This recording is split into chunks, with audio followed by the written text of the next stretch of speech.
To have you with us. First pitch on the way from Lily Backus. It's upstairs. We are off and running.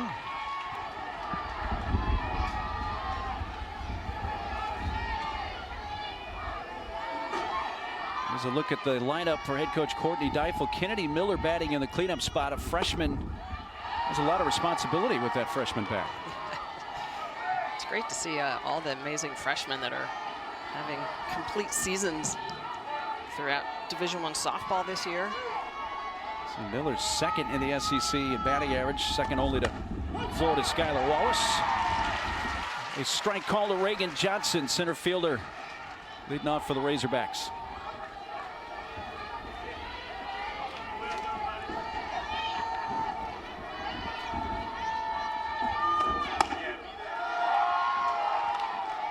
The Razorback team off to a 3-3 start in SEC play. 24 wins overall. Dealing with some issues injury-wise on the pitching side that they'll have to navigate this weekend, Michelle. Ripped into left field. Reagan Johnson begins things with a base hit for the Razorbacks. Well, speaking of pitching, what can we expect on the Georgia side from Lily Backus? Well, Backus is really a complete package. Her velocity is up this year over last year when she was at North Carolina. She's going to be in the low to mid 60s. She's got that elite changeup. You're going to see her bring that out in any count. But it's a curve to both sides that's really made a big difference this year. She will attack the top of the zone with a rise ball. But hitting that curve ball on the glove side as well as on the arm side has been a game changer for her. So that means into righties away from lefties.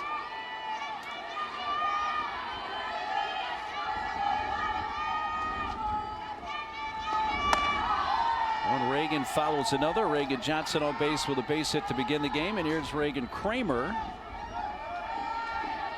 junior out of Topeka, Kansas.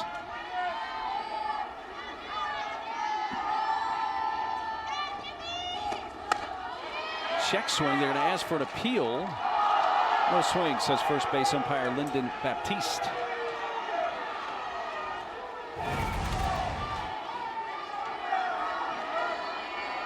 That's close.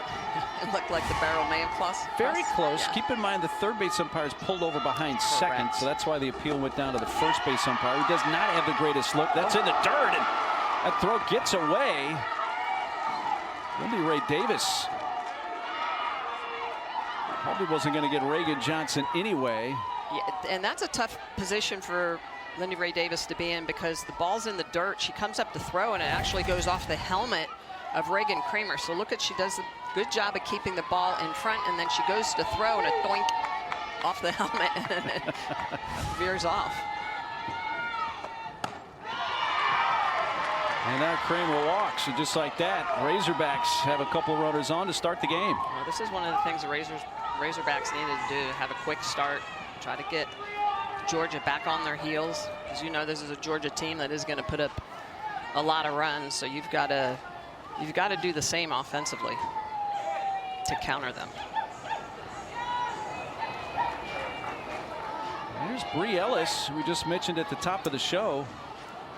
Transfer from Auburn, hit 20 homers there as a true freshman in Auburn 2022. Set the Auburn freshman record, hit 14 last year. Now, in her first year with the Razorbacks, has already hit 11 this year.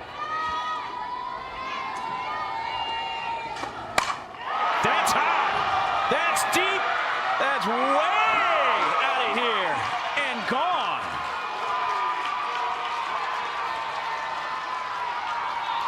An early statement from the Hogs comes from Bree Ellis, a 3-run blast. Well, Mark, that's exactly what we said in the open, is that if Arkansas was going to run with this powerful offense for Georgia, they were going to have some damage done by Bree Ellis. And Ellis comes up in a situation with 2 runners on. First pitch, it's that curveball on the inner half. She's hunting it. You can see it. She's nice and open. And because of the way she's open, she gets that barrel through and is able to pull this pitch down the line. That is a moonshot.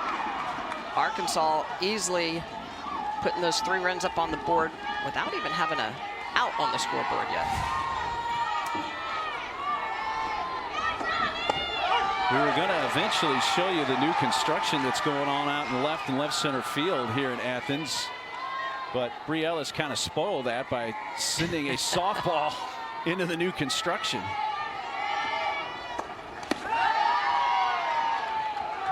Freshman Kennedy Miller at the plate.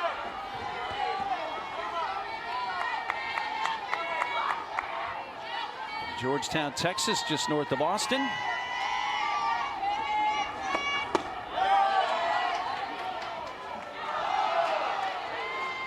Home run allowed by Backus. The 7th that she's given up this year. For Ellis, her 12th that she has hit. And if Razorback head coach Courtney Deifel could have mapped out how she would like this series to start, probably wouldn't be any more dynamic than what we've seen through 3 hitters. Yeah, great job by Johnson to get on. Kramer to pull the walk. And that's the pitch right there that Backus, I'm actually surprised she didn't pull it out more to the first 3 hitters, and that's that elite changeup. It's the first thing we talked about in our scouting report. It's really a game changer for her, and I think that's a pitch she's going to have to throw consistently in this game. Says, well, I'll throw it again then, Michelle. There you go. And a strikeout for the first out. Backus, with that velocity, typically in the low to mid 60s, the changeup floating in at about 54, 53 miles an hour. It's a pretty big effective velocity zone tunnel that Arkansas will have to try to fend off, but she's got to use that. She can't keep that pitch in her pocket, Mark. Well, Lily Backus pitched in all 3 games of Georgia's series at Ole Miss last weekend, through 12 innings over those 3 games and allowed 2 earned runs. So she's already allowed more earned runs in this series than she did in all 3 games pitching last weekend, which, by the way, she began with a 1-hit shutout in the opener. Yeah, she was outstanding in that game. And, you know, she's got all the tools to have a really good start. But one of the things that Coach Baldwin talked about is not having the big inning, right? Not giving up the crooked number. They've been pretty successful of not doing that this year, but obviously Arkansas striking early. I do have to say one thing, if you are going to give up those numbers, it's better to do it early so your offense can recover. Doing it in the 1st instead of the 7th. Well, there's one off the elbow guard of Hannah Gamble.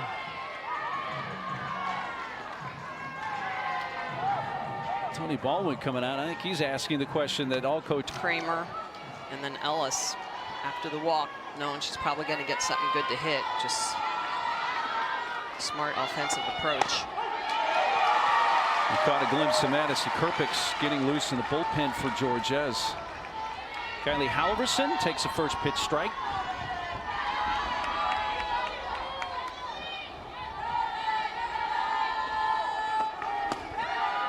It's going to get past Lindy Ray Davis and allow Hannah Gamble to advance down to 2nd. Not sure if that hit the dirt first or not, but looked like one that went off the glove of Davis. Yeah, Davis is typically pretty strong behind the dish, but squirts away.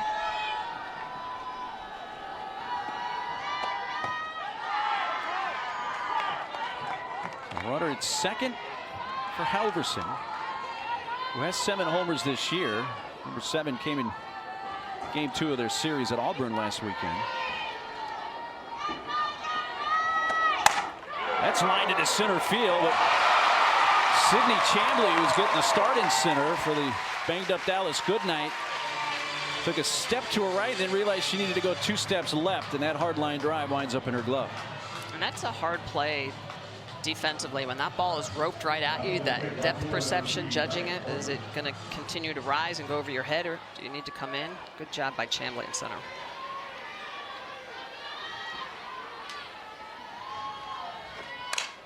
Via Carter to center field, and this time Chamblee comes in to make the catch. Here Morgan Leinstock.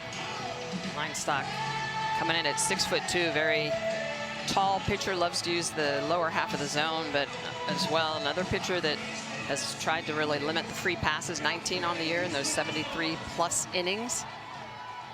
ERA just a touch under 2. She rolls a lot of ground balls.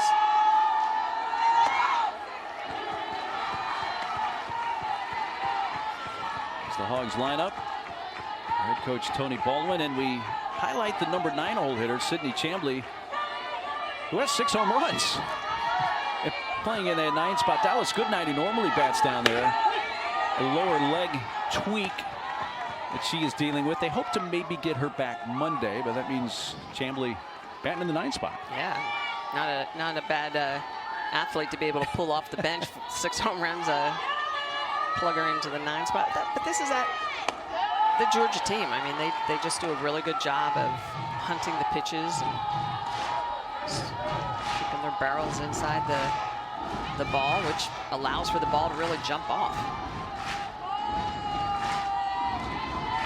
Lindy Ray Davis, the catcher, leading off for the Dogs, and ropes one towards center field. It's fading and out of reach of the second baseman Kylie Halverson. It drops in for a base hit. Lindy Ray Davis may not be your prototypical leadoff hitter when you look at her batting average and you look at her speed, but when you look at her on-base percentage at .500, this is why she hits in that position. This is off the end of the bat, but she finishes her swing. And you'll see the great extension all day long with these Georgia bats, and because of that extension, she gets it through. She gets that ball to dump out on the green. Leadoff base hit for Georgia, exactly how they needed to respond with that 3 spot that Arkansas put up on the board. And Tony Baldwin wants to use a timeout here to talk with his hitters, including Lindy Ray Davis, who had that base hit. She comes down from first base. And the upcoming hitters, Mosley, Kearney, and Kuma, all listening in. Batting third base, number 33, Sarah Mosley. Well, here is Mosley. Has 45 RBIs. Second most in the SEC.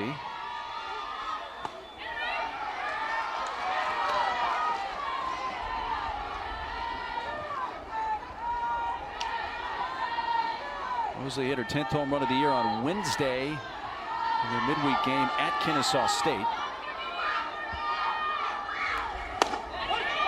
Comes in with a 5-game hitting streak and has hit safely in 8 of their last 9. Big part of their team last few years. In fact, she's been first team all SEC each of the last 2 seasons.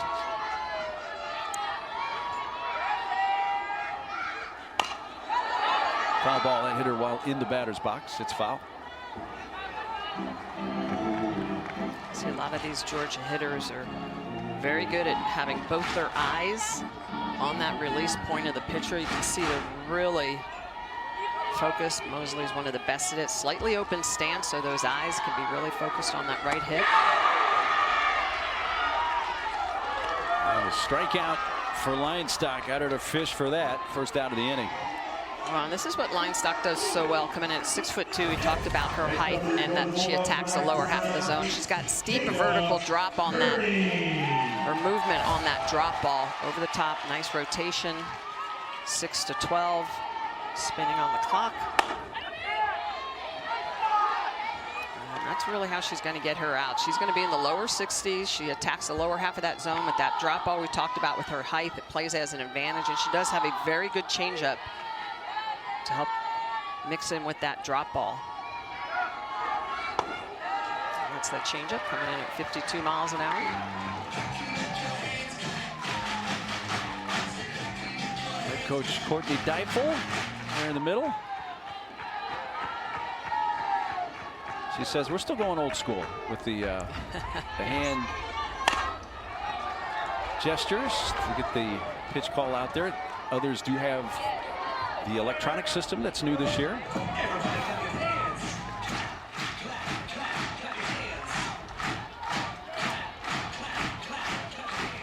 So just that card signal comes in, usually on a number system.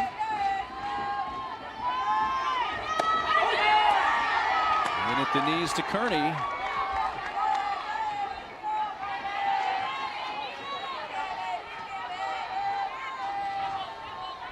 Homers for Jada. Tied for the conference lead, and it's one over towards the shortstop, but backing up. It's caught by Lauren Kamenzin. Off the bat, it looked like it had a chance to get over her head, but she read it well and corrals the second out. Yeah, good job by Lauren to drop step and go get that ball.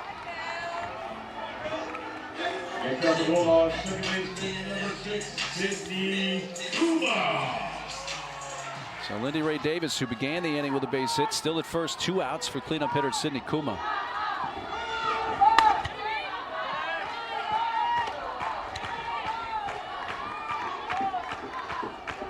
Linestock right now, impressive. Just really working the corners. That's one of the keys. She's got to make sure she locates on the edges.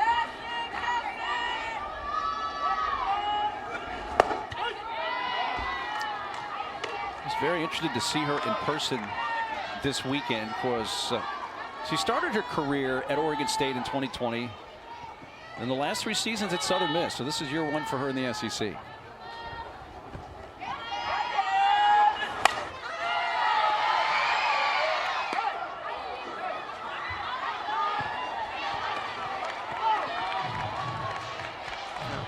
Take a look at the heat map for Morgan Linestock. You can see the way that drop ball, she's going to use the lower half. She's also very heavy arm side, so she's going to attack those righties in, lefties out.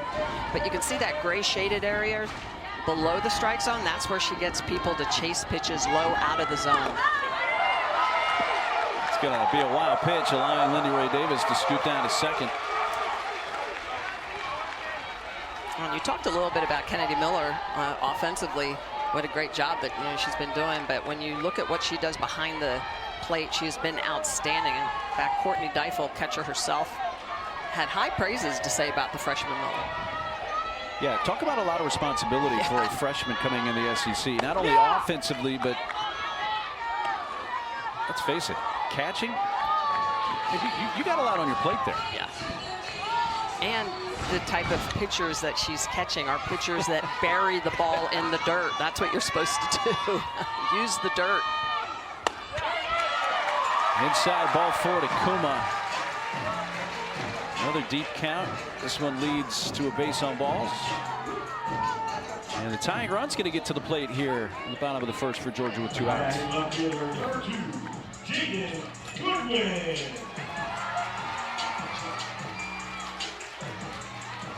The fielder, Jaden Goodwin.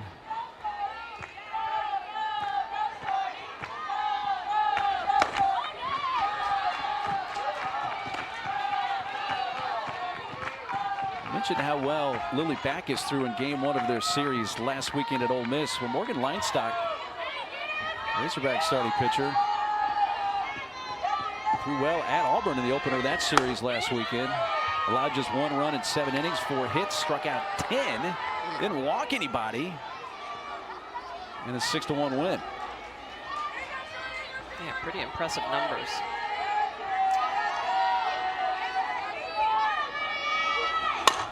Bounce to first, snagged by Brielis. She steps on the base to win the threat.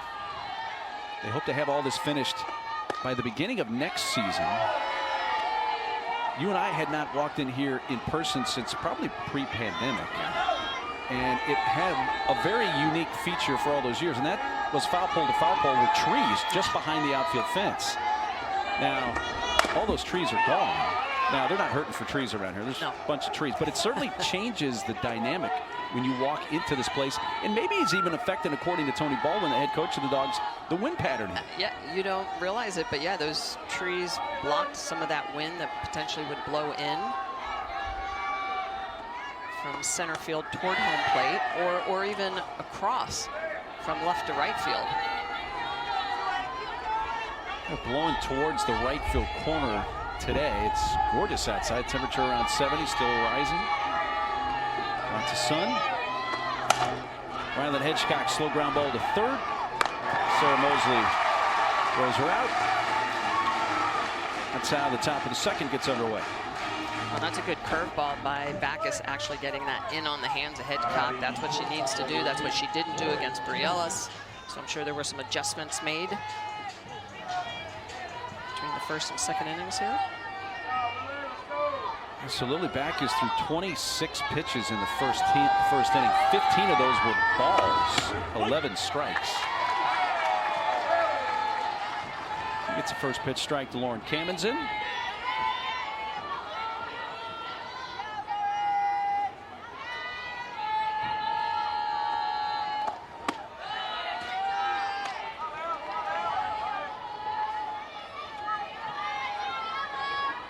See the numbers last 4 appearances, including pitching in all 3 games at Ole Miss last weekend. Gave up just 2 earned runs and 12 total innings. That ball's to right and snagged by Jada Kearney.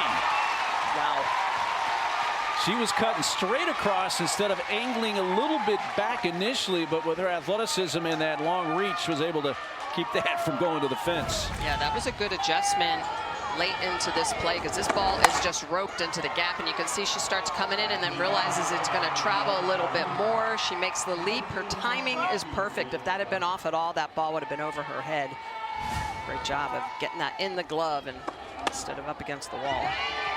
And Mark, back to your point about Backus, yeah, absolutely. When you look at that first inning, it really was her control of the zone that affected her. She gave up a 3-1 base hit and then a walk. You know, the home run to Bri Ellis isn't that big of a deal if it's a solo shot. But she was behind to Johnson, base hit. She's behind to Kramer, walks her. And then the solo, what should be a solo shot, and it becomes a 3-run shot. Now back to the top of the order. Reagan Johnson guides it to left. Jaden Goodwin able to knock it down. So Reagan Johnson already with 2 hits as she singled to left her first time up. This Arkansas team offensively is, you can tell, prepared for Backus. They know what they're hunting. They know what pitches they're looking for.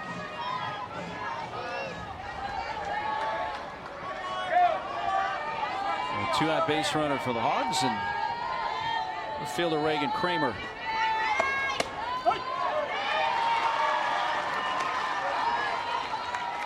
Arkansas, new hitting coach this year, and DJ Gasso. And one of the things I spoke with him about before the game was really not as much changing swings as it is just changing approach.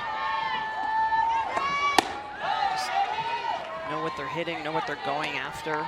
Your game plan is you might know what pitch you want to hit, but you may not get that pitch. So then what are you doing? How are you adjusting?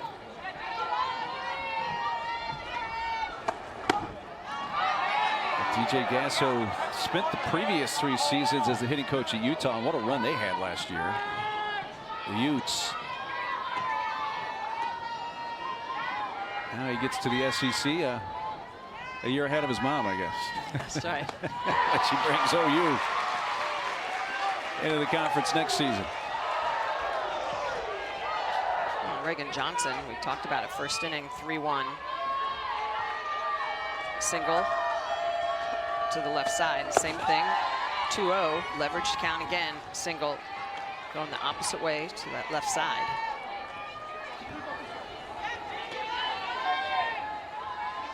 Johnson at first, 2 outs. Kramer back to the circle.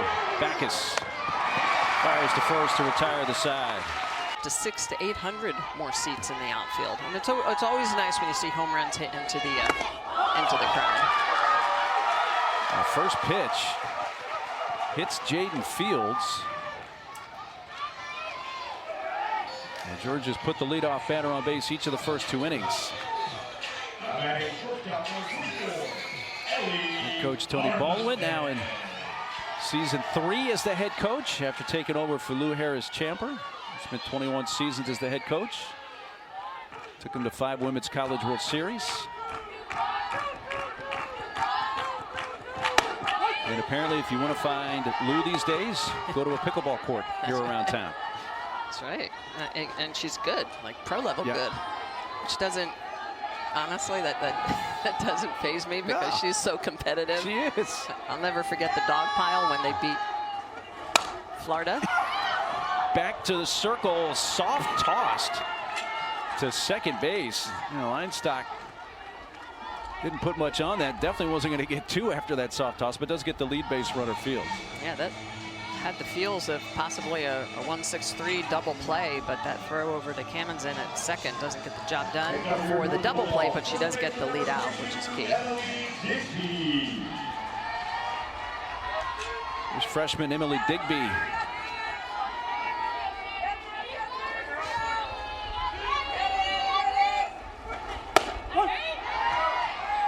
What happened hasn't been a whole lot of changes in the lineup from last year for Georgia, but this is one. Emily Digby at first base, true freshman. And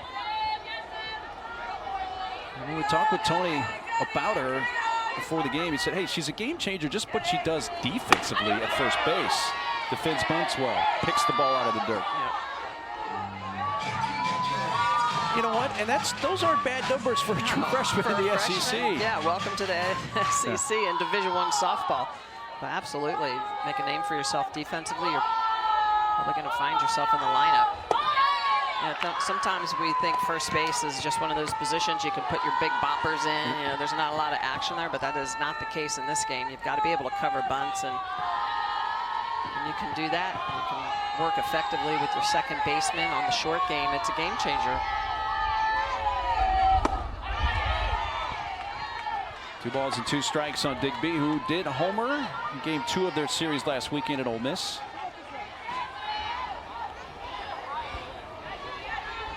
Had a big game against Florida State in Clearwater when she had 3 hits.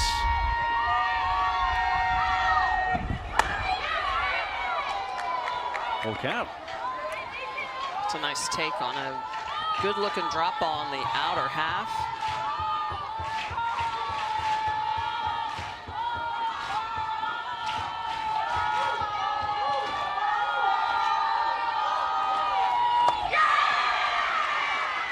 Second strikeout from Morgan Leinstock, who ran that one in on the hands.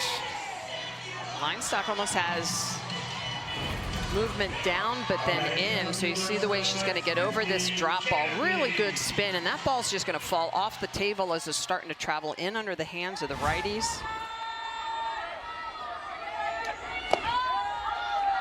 It's definitely one of those pitches that Georgia's going to have to stay off of. And right now, early in counts, Leinstock is actually leaving some pitches up, but Georgia has not been hunting those. They've actually been swinging through that drop that she's using the dirt with. Chambly ground ball to second base. Halverson goes to first for the out to retire. As well as tactical. And it's not like she was scuffling the last 2 years. As you mentioned, 14 homers last year, 20 as a true freshman to set the Auburn freshman home run record. That was the SEC Freshman of the Year. So where was it pitch location? First one she hit out today. Well, earlier today, you can see right at the belt, and look at where she's stepping. She's stepping toward the pitcher. She's not locking herself up, so she's able to get that barrel through and drive that down the line. And that's really the difference between last year, this year, mechanically speaking, as well as, you know, what she's hunting, what she's looking for. After Kramer had walked right before, she knew she was probably going to hunt something inside and was just going to basically dive into anything on the inner half and just try to drive it out of the park. She's able to do that. Backus now trying to work the outer half a little more. So she's got that sneaky little rise ball upstairs, but she's also been working that backdoor curve that she'll throw on the outer half to right-handed hitters. Try to work away on the outer half of the zone and then pull it back in, curve it back in. That's it right there with the changeup. So she's got that great movement, but she's still been a little bit backwards, working behind, Mark. Their 5th 3-ball count of the game. Walked 1 so far, and a 3-2 pitch to Ellis leading off the 3rd inning.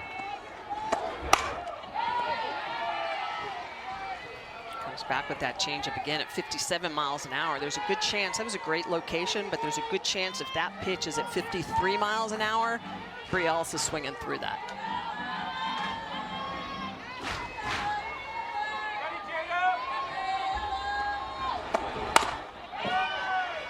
.56 that time.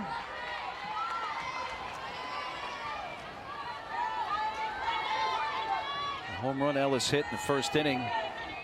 It was a no-doubter off the bat. The only question was, would it stay fair? And it did, down the left field line. It was the 8th pitch of this plate appearance for Ellis. Hard but fouled on the left field side. Again, that one's belt high. Ellis, though, is a little bit more out in front of that. After seeing a couple of those changeups, sometimes you're trying to really cover that, what Tony Baldwin likes to call that effective velocity window.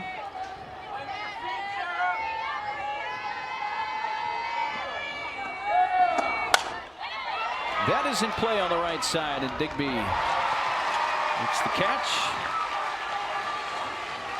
10-pitch battle there. Won by Backus on the pop-up. And that's why that changeup is so effective. When you throw 3 or 4 of those in at the low 50s, and then you bring a pitch on the inner half at 65, you get the jam jobs. Makes that 65 seem like 69 or 70. Oh, 100%.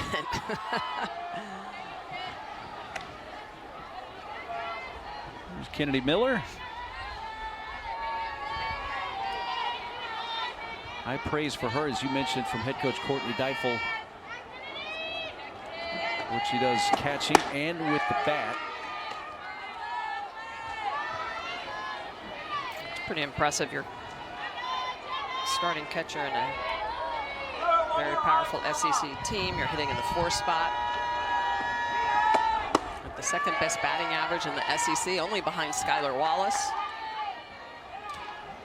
They're having a tremendous freshman year, and according to Coach Deifel, she never gets too high when things are going good, never gets too low when things aren't. It's a hard thing to maintain these days.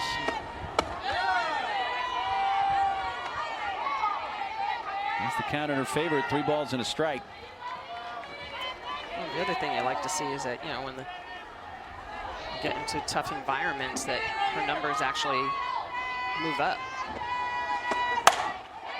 To right field and down for a base hit in front of Kearney. So Kennedy Miller came in hitting .452, is 1 for 2, so she's bumped that average up just a little bit. Miller, and again, a leveraged count at 3-1, and this pitch up in the zone, and she's just going to go get it. Lets it travel, and look at the way her hands are going to stay still, and lets that ball travel and just barrels it up, drives it the opposite way. Not much that Kearney can do. Let it fall in front of her. It's a nice piece of hitting, but again, it's a 3-1 count. Arkansas has just been very good at their tactics in this game. 4th hit of the game for the Razorbacks, and it brings up Hannah Gamble. You see Backus getting close to 60 pitches.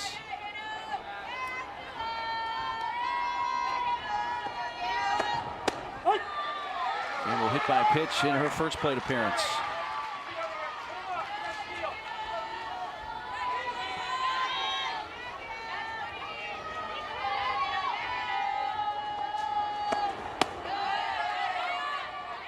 Hannah Gamble now in her senior year. Had the absolutely monster sophomore season in 2022. She hit .374 with 18 homers. More than 51.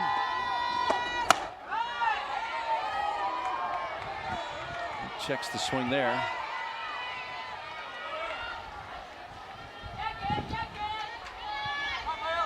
Gamble was a first-team All-American 2022 with those numbers.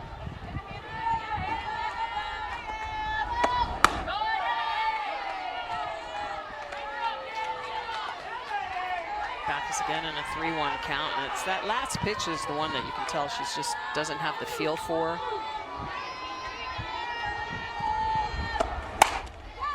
To third, Mosley out at second to first, double play.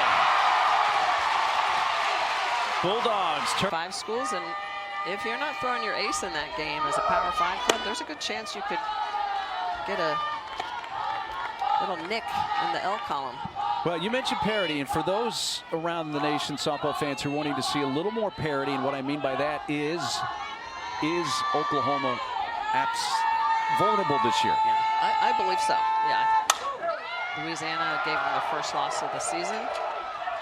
Hannah Gamble retires Lindy Ray Davis on a foul pop-up.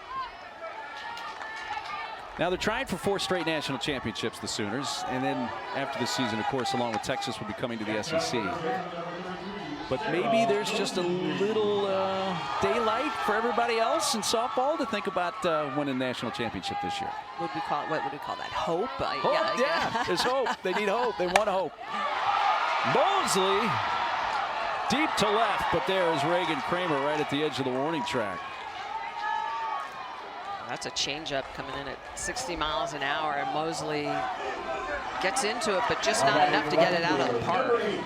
A couple quick pitches and 2 outs here already for Linestock. She's been doing a good job of keeping Georgia off balance. And she's gotten 2 outs on 3 pitches. Faces Jada Kearney with the bases empty.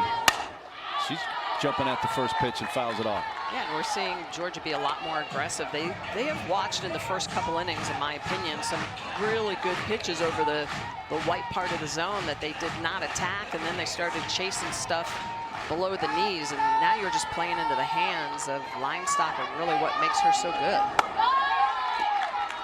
I mean, they definitely need to hunt pitches knee and above, and you know, sometimes it's difficult. You have to make an adjustment. You either have to move up in the box or on the plate. Do something to change the level of that pitch coming through so that you give yourself a better chance of getting on base. Base hit through the hole. Kearney extends the 3rd inning for the Dogs with a 2-out single.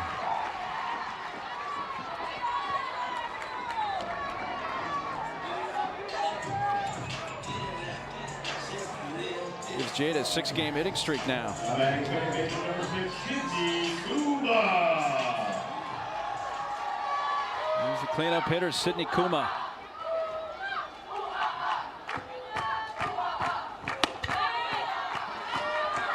Sydney Kuma may not have the most home runs on the team or the most RBIs, but for me, she is the heart and soul of this team.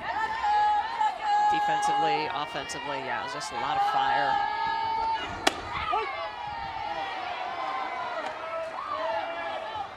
Yeah, the responsibility as well. I mean, she's the one protecting Mosley, Kearney, as you mentioned. So Kuma, when she gets in the box, many times some of the damage has been done, but if it hasn't been, you know, she's got to be the one there to help make a difference. She's a grad student now, got her degree in December in sports management. Actually, a couple of Decembers ago. First team All-SEC last year.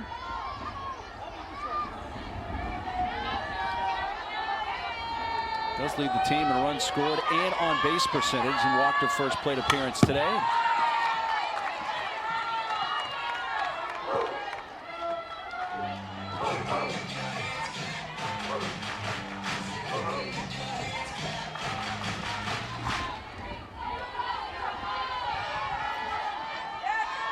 Oregon Linestock gets the slow ground ball to short. Lauren Kamenzen fires to first. And Linestock works around that 2-out home run. What has she brought to your team here in season number 1 in Fayetteville? Well, I mean, she just had immediate impact with obviously what she could do offensively, but she just brings this sense of confidence that just radiates from her, that just fuels the people around her. And so she's added not just a physical addition, but a huge mental addition too to us. And Coach, Linestock has been just outstanding so far through 3. This is a very powerful offense she's throwing up against. What makes that drop ball so effective against Georgia? Well, I mean, it's effective against a lot of offenses. They're starting to make adjustments. You're seeing they're starting to get under it, so we'll start to make adjustments too on our side. But she has such a tight spin on it, and it's such a steep angle that it takes a while to adjust to. It's not just a regular drop. So she's looking good. She's dealing her defense, and we'll keep going at them. We always appreciate the insight. Awesome. Thanks, Coach. Thanks so much. Whooping. Coach Courtney Deifel. Her team comes up here in the top of the 4th inning. Game 1 of this 3-game series from Athens. Game 2 for you tomorrow on Easter Sunday on ESPN2, and then 7 o'clock Eastern Time Monday night back on SEC Network. Got you well covered from Athens this weekend. A great matchup from Jack Turner Stadium. 20th ranked Arkansas, 3rd ranked Georgia. First pitch swinging, and Kylie Halverson fouls it off.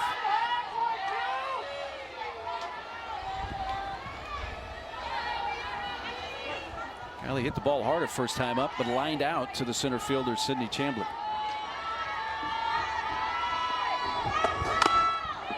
Been very impressed with the way this Arkansas team has really approached Backus, the way they've been aggressive on good pitches and patient yet where they needed to be. Offense coming in, had 102 strikeouts on the year to just 89 walks. Taken a couple of free passes already today, hit by pitches.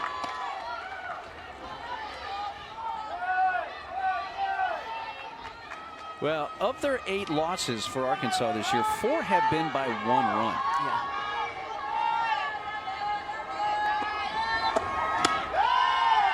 Check swing by Halverson. Asking for an appeal. No swing.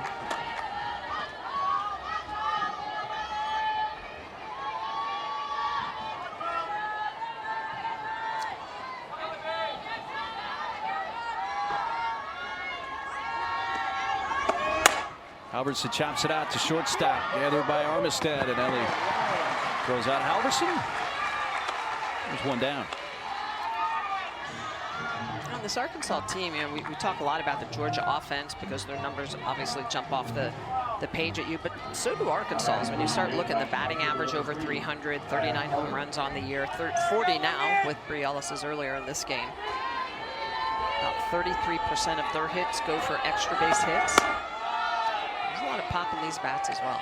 They're kind of flying under the radar right now in the SEC, and that sounds weird to say for a program that won the SEC regular season back-to-back, 2021 and 2022, and a respectable 4th place finish last year. But they're kind of laying in the weeds right now, trying to get completely healthy, or at least as healthy as you can get these days. And what a big series this is. Oh, absolutely. If they could come in here to Athens and steal the series, I mean, this would be a huge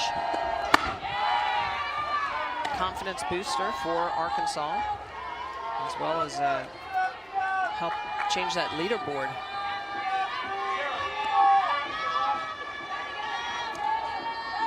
Nia Carter line to center her first time up and gets ahead in the count, 3 balls and a strike. And on the flip side for Georgia, this is a must-win series, almost even a must-sweep series if they want to stay in contention with Tennessee at the top. Tennessee's 7-0 in the SEC. And Georgia goes to Knoxville next weekend. Yeah. Talk about wanting to do damage at home before you go to Knoxville. Right now, Karen Weekly's team is running on all cylinders. 19 straight wins, unbeaten in conference. Comes back and completely fools Carter on that last swing. That's her 2nd strikeout. Well, Rebecca's pitches are working, and that spin is greater than her pitch speed. That off speed just falls off the table. And this is all about spin speed and the reduction of pitch speed. And you put those 2 together, it's hard to see it in the batter's eyes. Big strikeout, 2nd of the game. She pours in a first pitch strike to the DP, Ryland Hedgecock.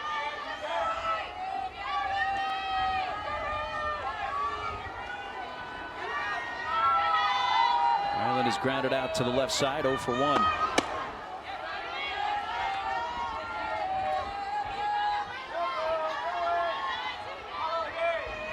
Well, since the first inning, Backus has pitched well. She's starting to spin the ball on the corners a little bit more. Still at times can get a little backwards in her counts. But you know, to me, from the very first pitch, she needed to be throwing that changeup. And she didn't really throw it a lot to the first 3 hitters. And I think once she started throwing it, it completely opens up her game a little bit more. Well, she faced the minimum 3 hitters last inning thanks to an inning-ending double play. Right now she's trying to set them down in order, 3 up, 3 down. Foul by the bag where it's snagged by Mosley.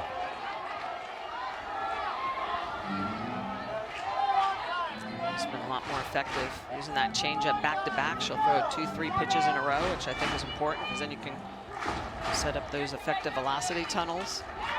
Tony Baldwin is big on. JT D'Amico as well, assistant coach. Chelsea Wilkinson, as you mentioned, the pitching coach for Georgia. And all the very big cybermetrics, right? And effective velocity. Perry Husband.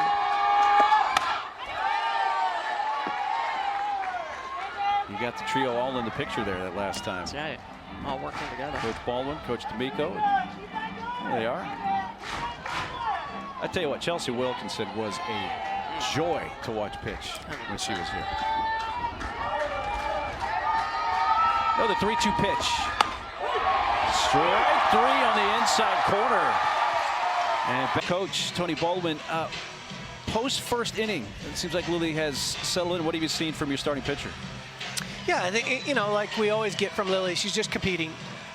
You know, I don't think she's got her A stuff today, and Arkansas's got a good plan. They came out and executed really well there in the start, but she settled in and she's making pitches, and you know, just another competitive outing. That's what we usually get from her.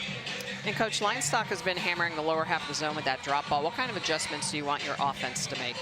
Yeah, I think, you know, that's she's the height of her really creates a lot of depth to her drop, and so I think we were having trouble getting on time there that first time through the order. The second time, you know, we're starting to get on time better. Our misses are a little bit better, and we'll just keep fighting until they tell us it's over. Yeah, we'll see how it plays out. Thanks. Appreciate the time. Thank you. Head coach Tony Baldwin mentioning Leinstock's physical height. She's 6 feet 2 inches tall, and that obviously has a big effect on her delivery.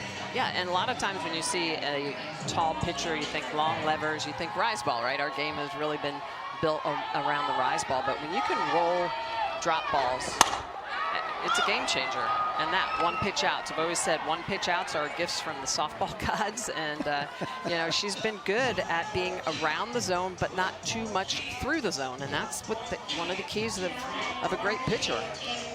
You and I have had that conversation on and off here many times through the years, those one pitch outs, and you struck out your share of hitters, but I know you would much rather throw one pitch and get it out than 5 or 6 and get a strikeout. Yeah, absolutely. I mean, it just completely is a game changer when it comes to just how many pitches your opponent is seeing, your arm, using your defense, and you could go on and create a list of why it's just more democratic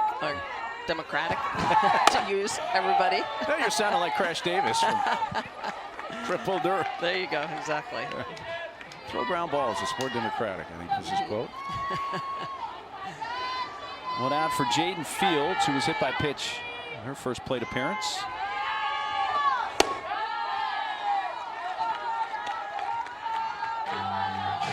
And I think that's the key for Georgia, is that they have to differentiate between that drop that's starting at the knees, falling into the dirt, versus starting mid-thigh and arriving at the knees. And Leinstock, to me, her greatest movement is on her arm side of the plate, so where she's throwing those righties underneath their hands. It's hard to get your barrel to that ball. You have to make some sort of adjustment. You either have to move up in the box, you have to do something different. Slow roller back to the circle. Leinstock jammed up Jaden Fields. 2 outs. She just looks like, speaking of Leinstock, she's putting it in the spot she wants to put it in so far today. Yeah, and you know, she's doing a good job with the separation of her pitches with the velocity standpoint. She's induced 4 pop-ups, 5 ground outs, just a couple strikeouts. Again, she's not a high strikeout pitcher. She's more pitch to contact, use that defense behind her. But she's also been good at working from ahead in the count, and that's a key. And that's just her 51st pitch. You know, with 2 outs here in the 4th, she's been pretty economical at it. And when you don't get to see a lot of pitches, I mean, we're already almost completely through the second time through the lineup for Georgia. And when you're only seeing 2 or 3 pitches in at bat, it's hard to make adjustments. It's hard to know and get a feel and a time up that pitcher, which is obviously what Coach Baldwin is wanting his players to do. Armistead back up the middle. Kind of a knuckleball that almost hit the base at second. And then Kamenzen coming across from her shortstop spot. Almost overran it and then was going to try to barehand it. So it's an infield hit for Ellie Armistead.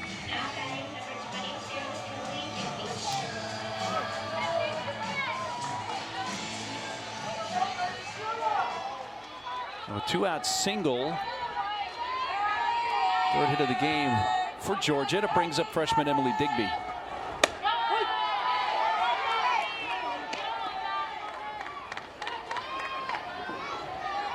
Start to use that off speed a little bit more effectively here, knowing that it's second time, late second time through the order.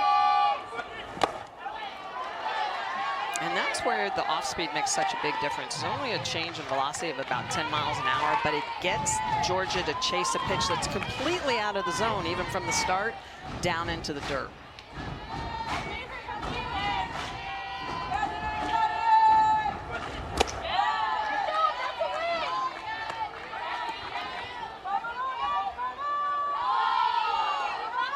Oregon line stock.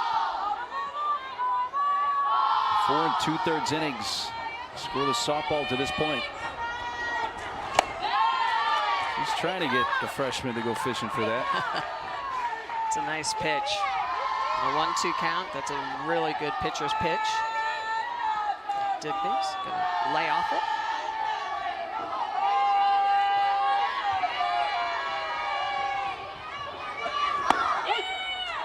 That is strike 3. Comes out of the glove, and Miller's going to go tagger for the out, and that's going to end the inning.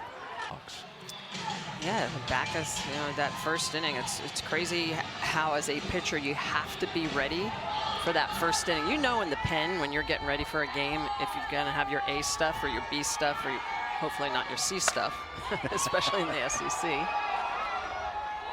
Shelby Walters checks in as the new pitcher now for Georgia. Walters is going to be a different look. She's heavy down. This is all about just trying to keep the numbers and keep the game where it's at right now so Georgia can try to go back to work. But Walters, a lot of experience, throws with better velocity, has a good curveball. She's also a drop ball pitcher to both sides of the plate. She will throw a rise ball up to change eye levels, but also a very good changeup to effectively mix speeds. You're going to see velocity is 68, 70 miles an hour. Thought you had that one. I did. I thought it was coming in the booth. So I'm going to try to grab it. So with Arkansas just about to flip the lineup over for a third time, Georgia makes the pitching change to Shelby Walters. 9-hole hitter Lauren Kamenzen leading off, lined out to right her first time up. Ball that almost got over the head of Kearney.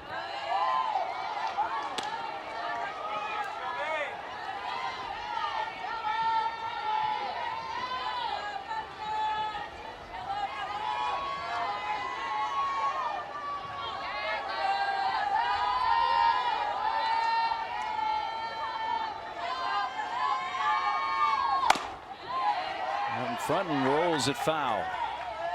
And it's interesting the conversations that we had with coaching staffs coming into the series. And Tony Baldwin had mentioned, you know, Shelby Walters, 55+ innings coming into this series. You know, last year transferring over from Duke. I mean, she's a really big get for this program. And I think a lot of people thought she was going to really be the ace pitcher, do a lot of damage, and she struggled a little bit this year, a little bit with control, so she misses that particular pitch. So you miss on the inner half, you try to make adjustment, now you're a little bit too sweet over the plate. You know, it's tough at times when people know you have to figure out different nuances on different ways to get hitters out. Kamenzen sends it to left center field, but tracked down in the alley. That's Jaden Goodwin.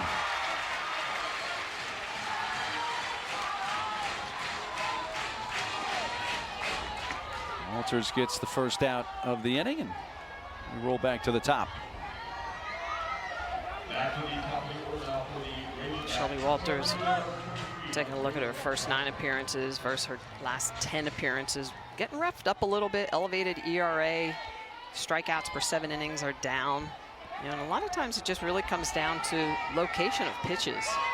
You know, so many young pitchers are always talking about, oh, I can throw 5 different pitches and I throw this, you know, great rise ball, drop ball, all these things. But if you throw them over the heart of the plate, they're going to get pounded. I mean, really the number one thing that any pitcher needs to work on is location.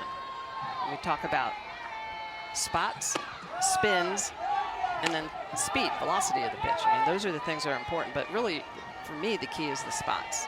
You throw a fastball on a nickel or on a dime, like right on that inner half underneath the hands, and then be able to run that on the outer half, create separation. It's tough to cover the entire plate. The 3 S's. That's right. I got to make it easy, otherwise I can't remember it myself. So I always try to tell it easy little nuances or easy little words for young pitchers to remember and what's important. It's kind of like the 5 Ds in dodgeball from the movie. You got to Exactly.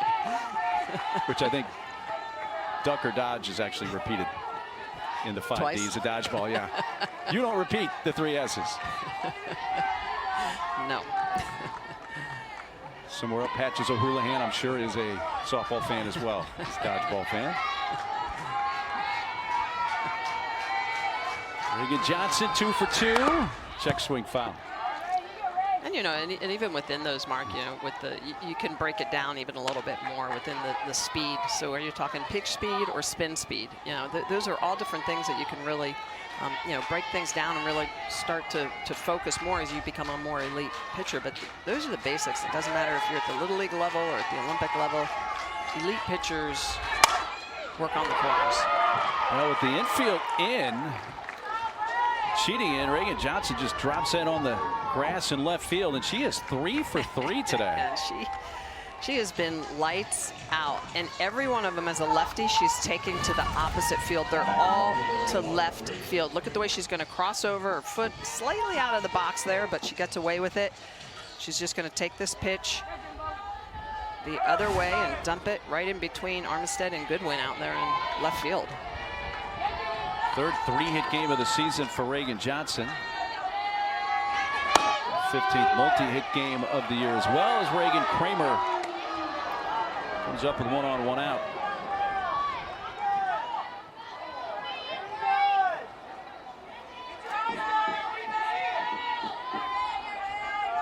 First inning walk for Kramer. Last time up, hit one back to the circle. This one to second, leaping Kuma. Well, immediately had an eye on the base runner Johnson at first, but Reagan Johnson did not stray too far. You mentioned it earlier, Mark, in this game. Sydney Kuma is just a game changer, and just the way that she handles herself in a leadership role, but also her ability to move, to time this perfectly. She's going to go over and she's going to jump up, time that, looks for the secondary play, makes a good decision not to make the throw. Tell you what, though, Reagan Kramer was maybe another half step or 1 step away from probably getting doubled off to end the inning there by Kuma making a good play. Yeah, Johnson very quick herself, so good read on that. And it allows Bri Ellis to bat with 2 outs. A 3-run home run in the first has accounted for all the scoring. The runner goes, little protective swing. The throw down to second is late. Reagan Johnson is perfect, 11 for 11 in steal attempts this year.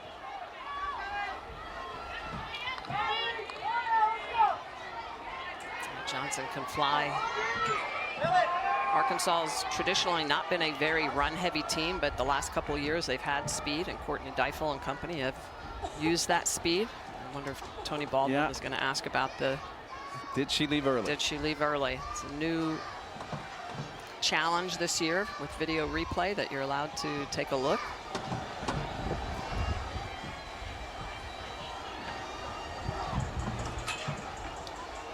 And it's kind of become a...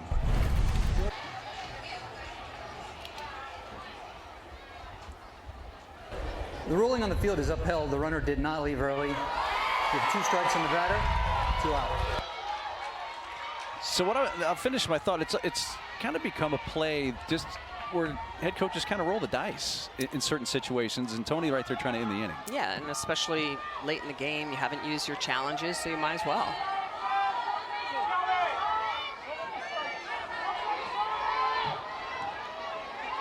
It is an 0-2 count on Bri Ellis.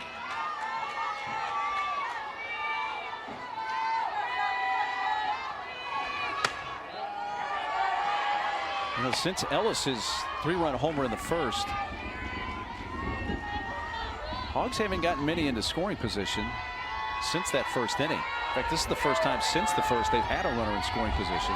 Yeah, just 2 hits. One of those was doubled off, to your point, Mark. You know, and this is a point where you get up on Bri Ellis 0-2. You absolutely have to stretch the strike zone and hope that she'll swing at something traveling out of it. And there's what you were just talking about. Quick start for the Arkansas offense, thanks to Ellis.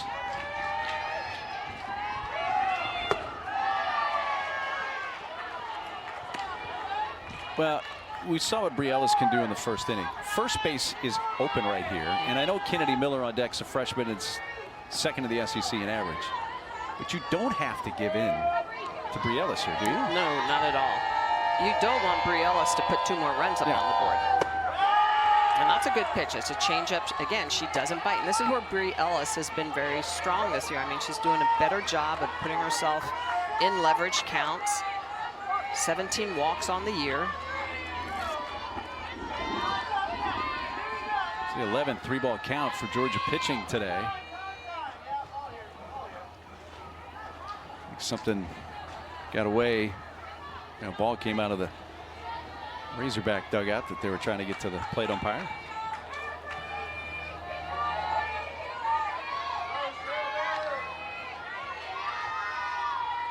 Now we're ready for the 3-2 pitch. Geared it up a little bit that time. Ellis was just a tad behind it. Good combination after working her inside for a couple of pitches as well as an off speed. So they come in hard underneath the hands. And it to 2-2, change up to 3-2, and then try for that curveball that drops and moves away. But Rails fouls it off. On the 8th pitch of the at-bat, a one-hopper out to Kuma ends the inning. We are at the midpoint of the 5th on a gorgeous Saturday in Athens. Razorbacks lead the Dogs 3-0. Linestock has just shut them down. Dogs come up in the 5th. First pitch swinging. Chambly out to second base, and Halverson 1 pitch, 1 out for Morgan Linestock. I know the big play in this game, no question, is the Bri Ellis 3-run homer in the first, but perhaps the player of the game right now at this juncture is Morgan Linestock, what she has done so far against this Georgia offense. Yeah, just staying in her lane, doing what she does, which is, you know, roll ground balls, use that defense behind her, which has been well positioned.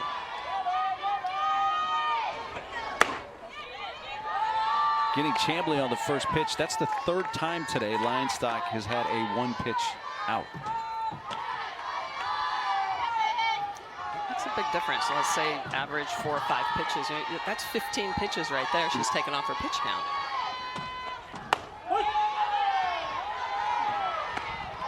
Top of the order, Lindy Ray Davis. And you see the pitch count, by the way, which is at 61 here with 1 out in the 5th. It's impressive.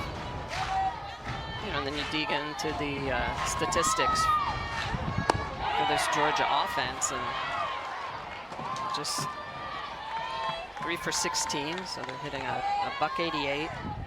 Just with 3 strikeouts, but no extra base hits. Remember, we talked about that this is a Georgia team that 43% of their hits are for extras. Halverson again. 2 ground ball outs to Kylie Halverson here in the 5th. And then when you really dive into more of the metrics, they're 0 for 8 with runners on, 0 for 1 risk with runners in scoring position. So that shows that the only person, the only Georgia Bulldog to get into scoring position was Lindy Ray Davis in the first inning. So still a lot of softball to play here, but Linestock, her going deep in this game is important for a lot of reasons for the Razorbacks. And we haven't totally gotten into it, but the fact that several of the Arkansas pitchers have been injured, that they're hoping to all get back within the next few weeks. And having your starting pitcher go deep into a game is always important, but especially for Arkansas this weekend. Yeah, this is a pitching staff for Arkansas that have similar looks, and so when you have 2 pitchers that are having to throw the same game that attack their opponents in the same manner. Yeah, so a couple of the pitchers that are healthy are very similar in their styles, which is not always the best thing. Exactly, it's tough. Tough on the coaching staff, probably harder on trying to make decisions on what to do. 2-2 on Sarah Mosley. strikeout, and she is lined out today as Courtney Deifel's team. Just 3 hits. Kearney single, Armistead single, and a Lindy Ray Davis single. Just missed inside.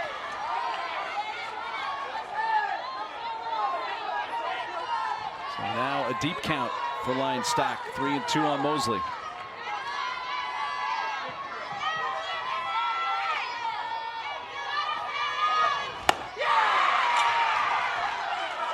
Four in a row. I mean, let's face it, you and I have been calling SEC softball a long time, and there were some years. I mean, if you were an opponent and you were facing Arkansas, that was as close to an automatic win as you were going to get in conference play. Well, 1-23 conference record shows that. Yes, for sure. And, you know, that those days within the SEC are gone. Every team is so competitive. At one point, 12 or 13 were ranked in the top 25. I mean, this is just a very deep conference, only going to get deeper next year with Texas and Oklahoma when they jump on board. It will indeed. But I don't think we can overstate how great a job Courtney Deifel has done. I mean, Arkansas was the bottom of the SEC, and to do what she has done now in season 9. Got a lot of support from the administration. She had some assistant coaches that followed her, helped her build that program. She's won SEC Coach of the Year a couple times, both years when they won the regular season in 2021 and 2022. Won a Women's College World Series as a player at Cal back in 2002. Matt Michael is a longtime assistant with Arkansas. Yolanda McRae was with her for a very long time at Maryland and other programs before she went to Arkansas. Just built a really good team around her. Miller pops out. First out of the top of the 6th.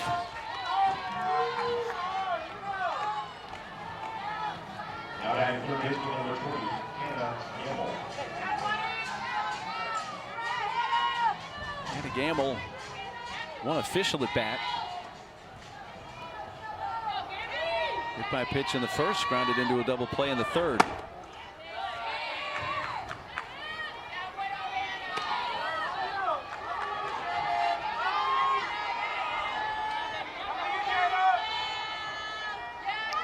Hannah Gamble is one of those bats that you cannot look at that batting average. It's easy to think, oh, she's just not having a good year, but so much power. She had a 3-run home run in game 1 of their series last Friday against Mississippi State. I mean, that power is still there. It's more the consistency aspect.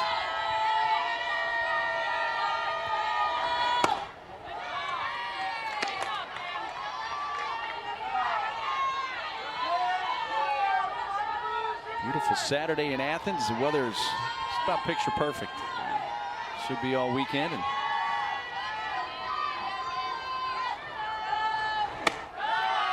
great official attendance today as well. 1863. which the seating capacity is below that. Yes, there's a lot of standing on the deck.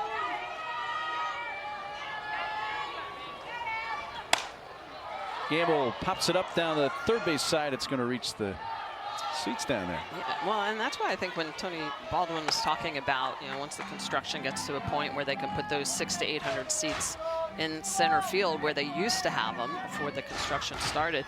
I mean, if you're hosting a regional or super regional and there's 2,500 people in this environment, it's already loud with just under 1,900 people. It's a great environment for softball. Jammed her up, and it's going to get out of reach. Lindy Ray Davis up against that screen.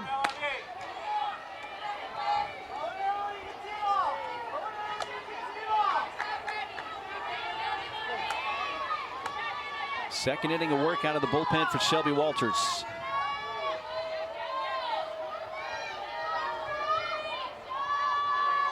We'll bring a 3-2 pitch to Hannah Gamble.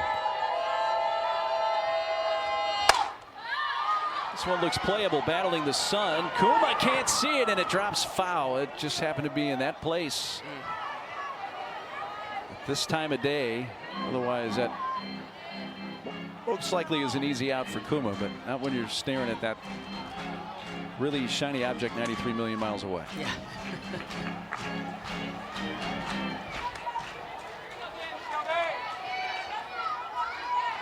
Might get her some sunglasses, though. Another 3-2 pitch coming.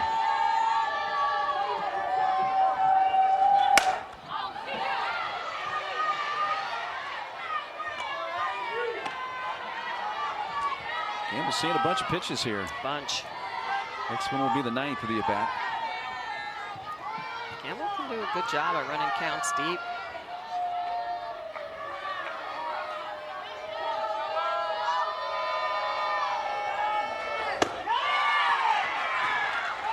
That's a really good plate appearance there by Gamble, who eventually works a walk. And a one-out base runner here in the Razorback 6th. All right, number 12, Kylie Halverson. Third free pass of the game given up by Georgia pitching.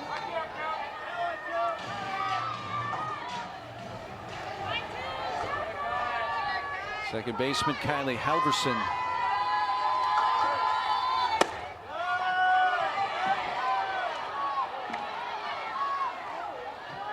Kylie smacked the ball hard in the first, but lined out to the center fielder Sydney Chambly.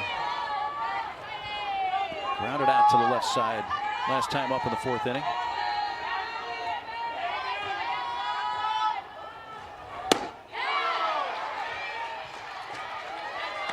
Ball and a strike. Arkansas getting to be a little more patient.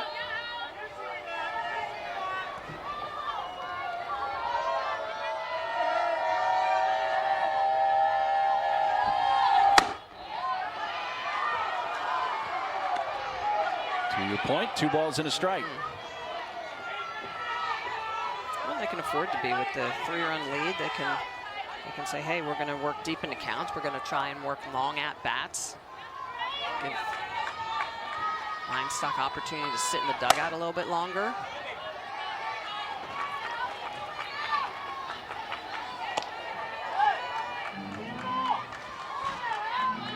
At times it's hard for an offense that's trying to get back into a game, and when they're spending a lot of time on defense, it's hard for them to, get in that offensive mindset because they're spending so much time defensively on the field. Close pitch. Apparently off the outside edge. Yeah. And instead of a strikeout, it's a full count.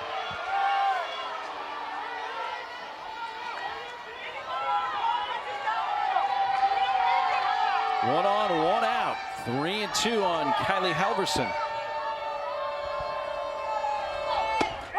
And that's strike 3 that time, says plate umpire William Lopez. It's a nice look at the off-speed curveball in the outer half. Definitely Halverson was not expecting this pitch. Look at the rotation, the spin on that pitch as it floats to the outer half. Lindy Ray Davis giving a pump to her pitcher. First strikeout for Shelby Walters. And Nia Carter, the Razorback hitter, picks up ball 1. 71 miles per hour from Shelby Walters.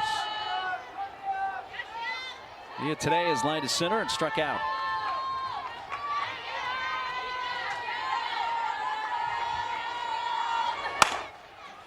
Just foul past third. Nia Carter is another piece to this offense for the Razorbacks as she gets more comfortable in year 1 with them. Yeah. Can be a big weapon. Can do a lot of different things. She had 101 hits last year That's for Iowa. amazing. That set the Iowa single season record. 4th most for all active players. Was a 4-year starter at Iowa. First team All-Big Ten last year.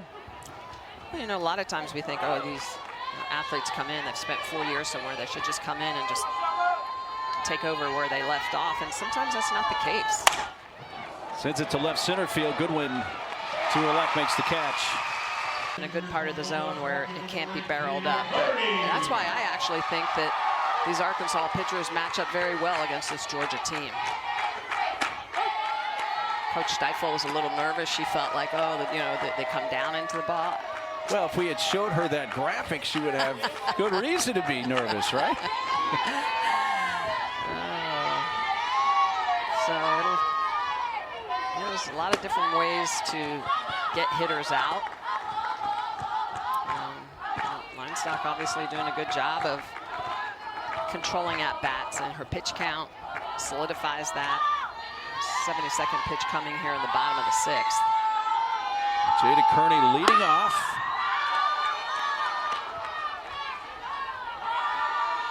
At the 3, 4, and 5 hitters for the Bulldogs. Kearney, Kuma, Goodwin. 3-0 game. The only runs came from the Razorbacks. 3-run homer. Bree Ellis, 3 batters into the game, and that's to the alley in left center field. Cut off by Reagan Kramer. She does a good job to hold Kearney to a single, her second base hit of the game. That's probably one of the most well-struck balls for Georgia in this game, and Kearney, with all that power, is going to get a pitch on the outer half that lays up. Did you see the location of that pitch?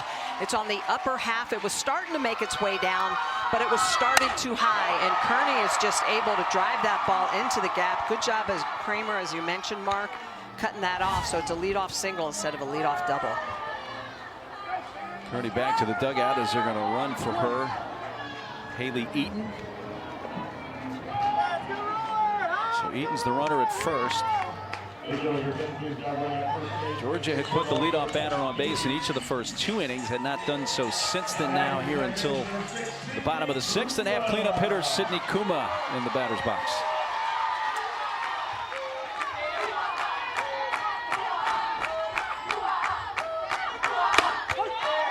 Third time now through the order for Leinstock facing these Georgia hitters.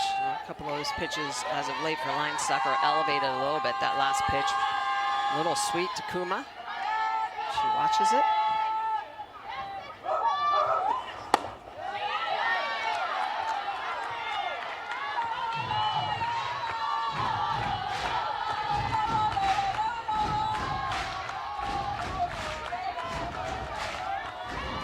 Activity, the bullpen for the Razorbacks. Robin Herron. Ironically, her best pitch is a rise ball. She does attack the upper part of the zone. She's been a little tweaked physically as well, so trying to come back from that. She's one of the pitchers we've been alluding to. Kuma, close eyes, advances to a 3-ball, 1-strike count.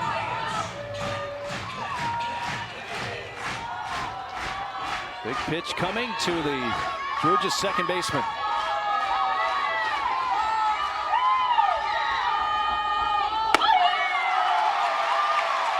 Second time Kuma has walked.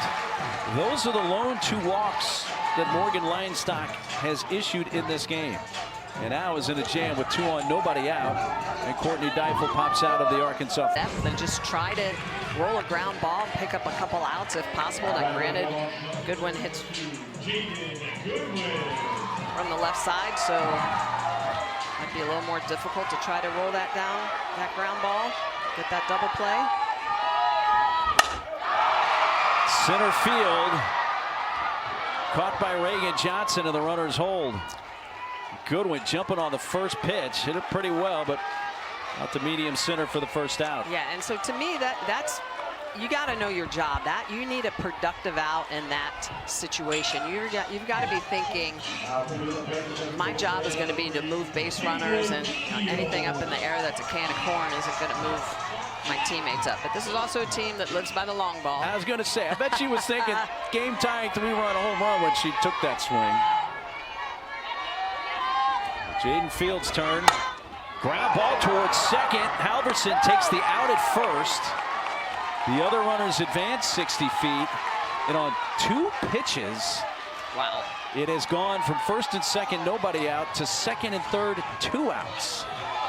Yeah, I think that's an environment where Tony Baldwin would like to see his hitters be a little more patient, work deeper into counts, and really get the pitch they're looking for to drive.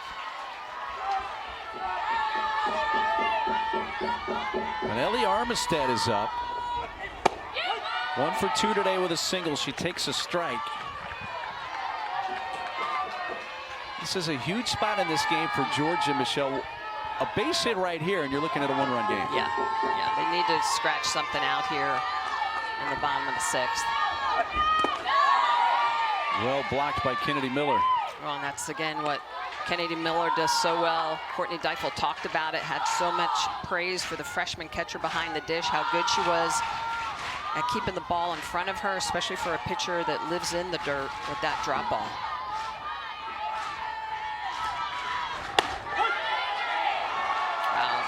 Looked like that was going to be high, and I think that's what Armistead thought too, and it's a strike call. Yeah, it's a 52-mile-an-hour changeup. Armistead did not look ready for that one. 2 on, 2 outs. This is a Georgia team that typically hits very well with 2 outs, with runners in scoring position. Runners on today, they're 0 for 10. Runners in scoring position, they're 0 for 3.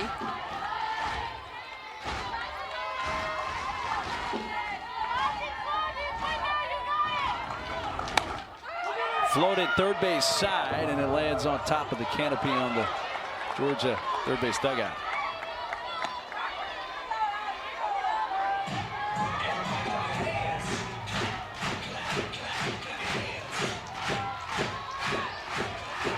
Eaton and Kuma aboard for Armistead. 2 on, 2 outs, and a 2-2 from Morgan Linestock. And she buried it. Coming back to the plate. Miller couldn't gather it, and Haley Eaton scores on a wild pitch. And now they throw the ball away, and 2 runs are in. What an absolutely weird sequence, and it's a 1-run game. Wow, that is not something you see very often. It's going to be a wild pitch out of the hand of Linestock. And then after it looked like the play was completely over, Miller tried to just throw the ball back to the pitcher, threw it away. Well, and the middle infielders were in the circle.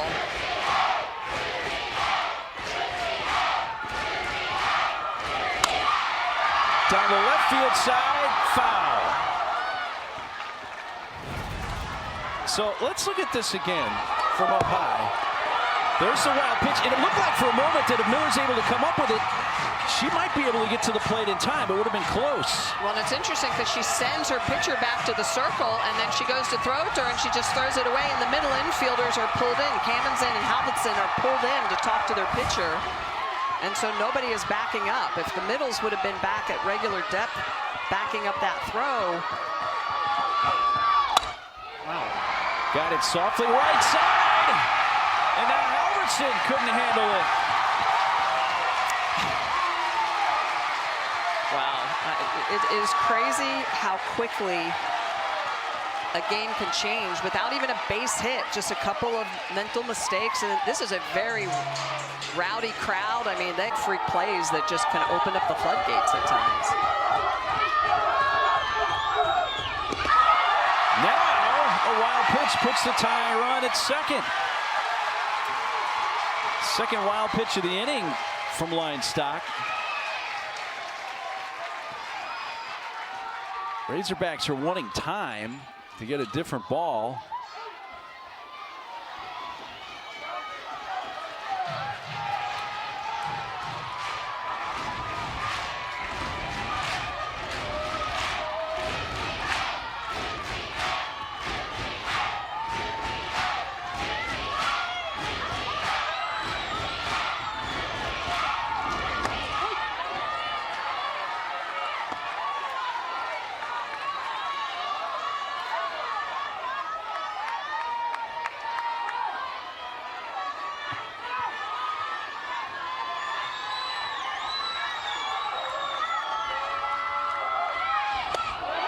Completely fooled by the changeup, Ellison. It's 2-2.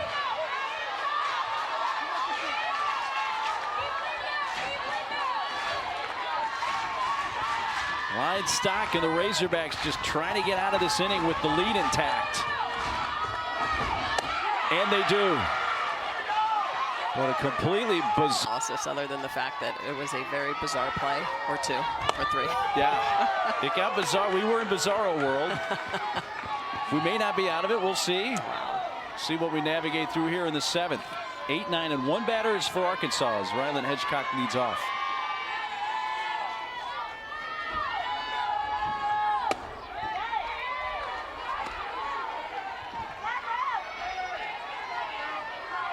Hitchcock today with a ground out to third and a strikeout. This is now the 3rd inning of work for Shelby Walters out of the Georgia bullpen.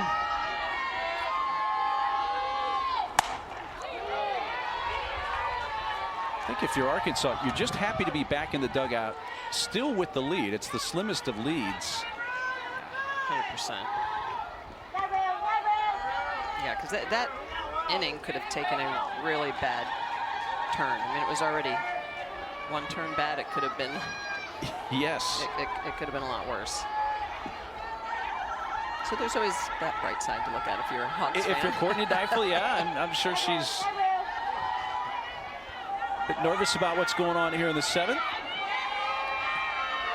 What may take place. Arkansas's only scoring came in the 1st, but it was a Brielis 3-run homer. Walters getting herself back into this at bat. If you're Morgan Linestock, the pitcher, you just kind of have to say, you know what? Sometimes strange stuff just comes out of nowhere and happens. Yeah. Well, we didn't get to really talk about the pitch. I mean, it looked like it just fell out of her hand. Yeah. It went behind the hitter, went all the way to the backstop.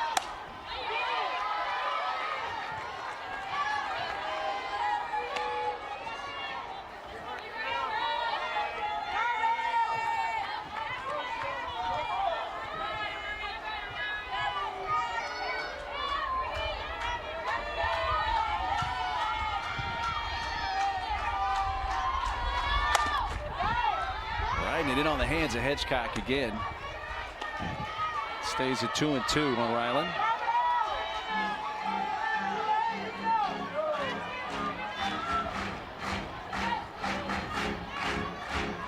Walters 2 scoreless innings of relief.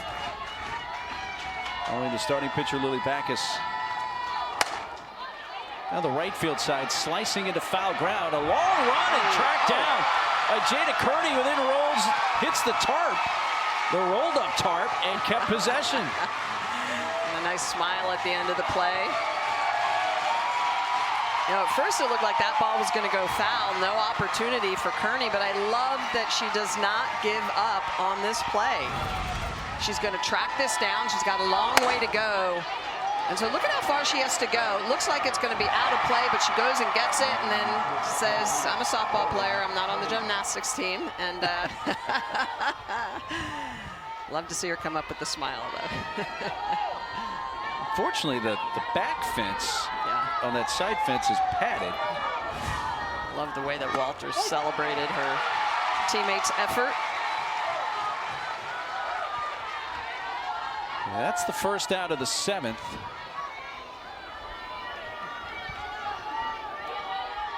Shortstop Lauren Kammen's in. Hit a couple balls hard, but nothing to show for it. A liner to right and 1 to left.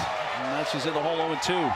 That's a nice changeup by Walters. Celebrates it after she throws it. She threw that aggressively, and sometimes she hides it a little bit too much. Tries to be too perfect with it. Out to center field, Sydney Chambly camped there. Great job by Walters. After scoring a couple runs, you have that momentum. It's so important for a pitcher to come out, pick up a couple of outs, immediately try to get that offense back in the dugout. We saw Chambly. She's due to lead off in the bottom of the 7th inning.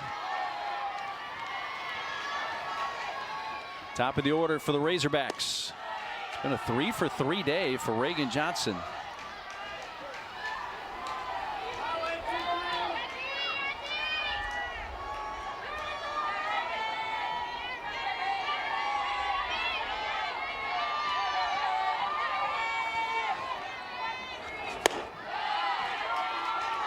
Reagan Johnson, so good at the top of the zone. She has that split grip, so she's really trying to be top arm or top hand heavy to get that ball down on the ground, use her speed.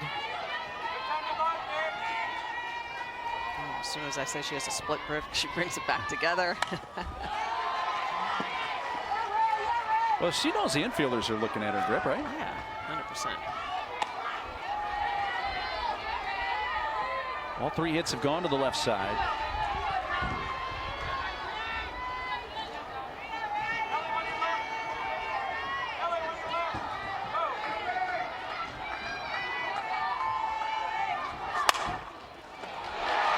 Gobbled up by Armitstead. They retire Reagan Johnson for the first time. 9-1-2. Chamblee leading off. It's it fouled on the left field side. By the way, the Mizzou-Vandy baseball game is underway. That's following us here on SEC Network. That has gotten underway on the ESPN app, and we'll send you to Nashville as soon as we're finished here.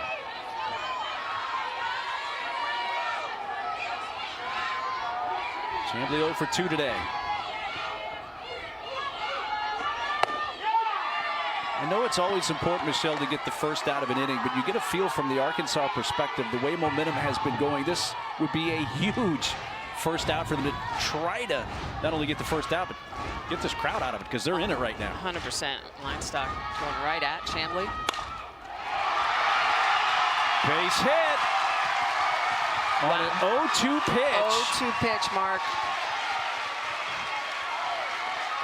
Yeah, that's just too close to the zone. You got to bury that in the dirt. You got to go soft somewhere else, you know, hard in, soft away. You got to do something. Chamblee in that 9-hole is just going to go down and get that. That's actually not as bad of a pitch as what I thought it was. You know, you see an 0-2 ball go right back up the middle, but that's a good piece of hitting, the way that Chamblee gets that barrel down to the ball. Wow, that's clutch. Playing small ball, bunted foul by Lindy Ray Davis. One to get the potential tying run into scoring position.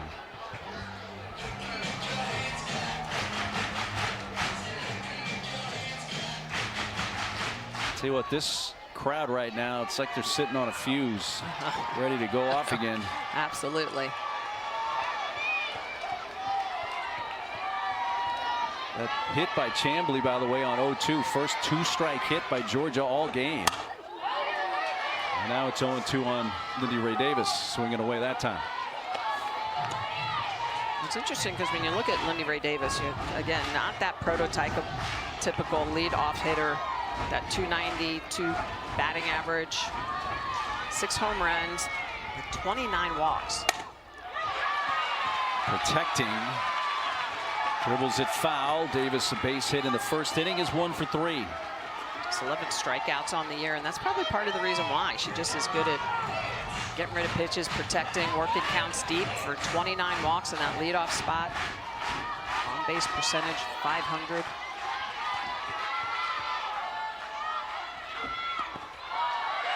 There goes the runner. Throw down to second late. Well, Linestock, more and more that pitch is wound up in the dirt, even though it was blocked well by Miller. Chamblee, good speed, able to get to second, representing the tying run. Well, as a good runner, you always are reading bat angle, ball off of the bat, so that bat angle, but also pitch angle. And so Chamblee, as soon as she knew that that ball was going to show up before the plate, right, at about 40 feet, she's taking off. That is really good base running. Super smart by the senior. Pick up that extra 60 feet. Fourth wild pitch of the game for Linestock. And for Lindy Ray Davis, who when she started this plate appearance, her job was to get the runner down to second. Well, that's been accomplished by the wild pitch. Now her job is to either tie the game or at least get the lead runner to third base. Yeah, third most RBIs on this team at 28 coming into today's game. I mean, if you've got 28 RBIs in that leadoff spot, you're doing something right. Ball squirted out. They're going to have to throw to first to complete the strikeout, and Miller does so. Well, there's the first out of the inning. At the heart of the order still to come up for Georgia. Really nice play by Kennedy Miller behind the dish. This is a drop ball that's just buried in the dirt. You can see the great movement on it. It's going to get away from Miller, but she checks the runner. She makes sure that Chamblee is going to stay, and then she fires down to first for the out. 6th strikeout for Lionstock. Tying run at second. Winning run at the plate in Mosley.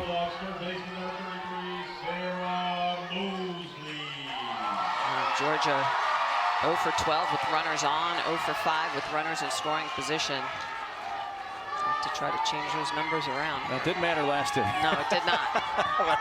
Craziness. You can't count on that repeating itself, though. Up over 100 pitches is Lionstock.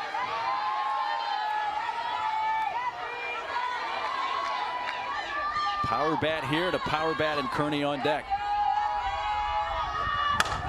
Tap back to the circle. She can't field it.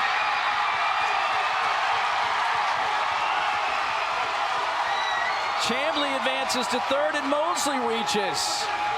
What should have been the second out of the inning.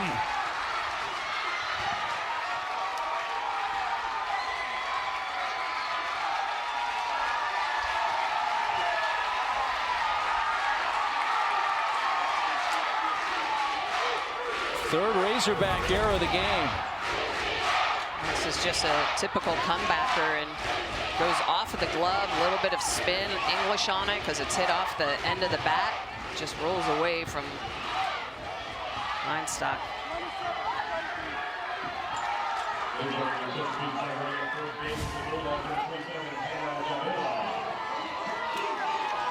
Anna Davila's running over at first base, representing the potential winning run. And here's Kearney. Team leading 13 homers on the year, 2 for 3 today.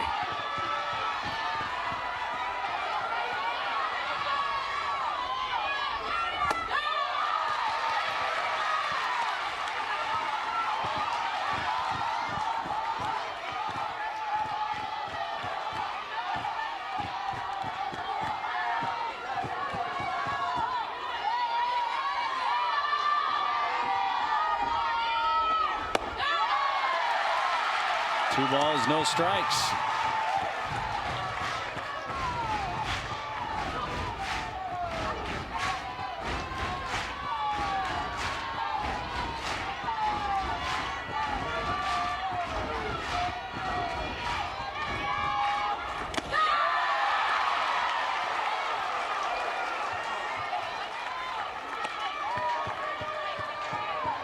Three and 0 on Kearney.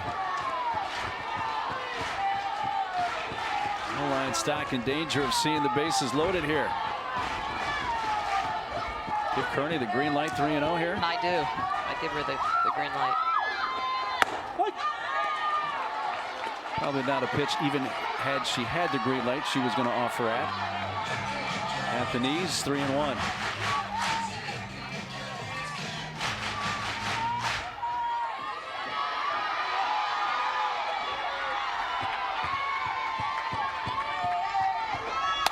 Kearney pop up on the infield. The shortstop Kamenzen makes the catch. Huge second out for the Razorbacks.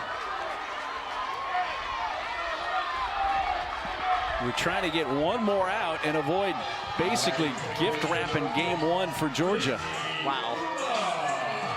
That is a huge get. Getting Kearney on a 3-1 pitch to pop up.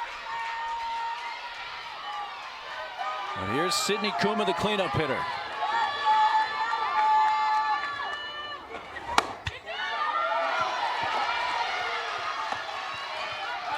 Couple of walks and a ground out. So officially 0 for 1, but on base twice.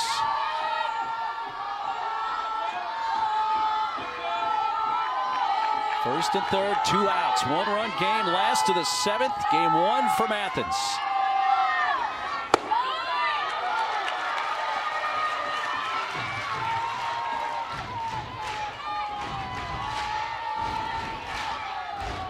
Stock falls behind Kuma 2-0. All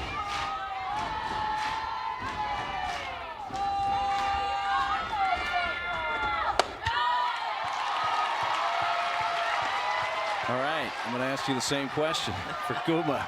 Green light, 3-0. Yeah, if it's piped, can't be at the knees. It's got to be mid-thigh.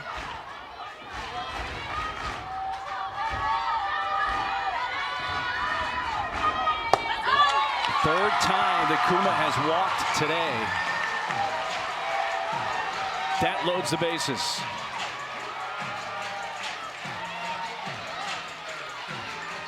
Courtney Deifel comes out of the Razorback dugout.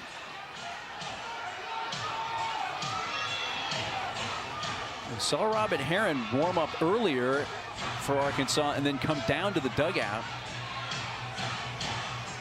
A little block from seeing the visiting bullpen from our vantage point. Doesn't look like there's any activity. This is going to fall on line stock. Jaden Goodwin's going to be the hitter for Georgia. Well, this was a 3-0 Arkansas lead when we went to the bottom of the 6th. And line stock and the Razorbacks were rolling right along. It has become a lot more stressful for the Hogs here in the last 2 innings. Yeah. And a lot more exciting for the home fans. There's been a lot of cheering. This crowd is ready to see something big happen. Something's happening one way or the other. It is. Goodwin at the plate with the bases loaded, 2 outs. Popped up to short. Kamenson makes the catch. And the Razorbacks somehow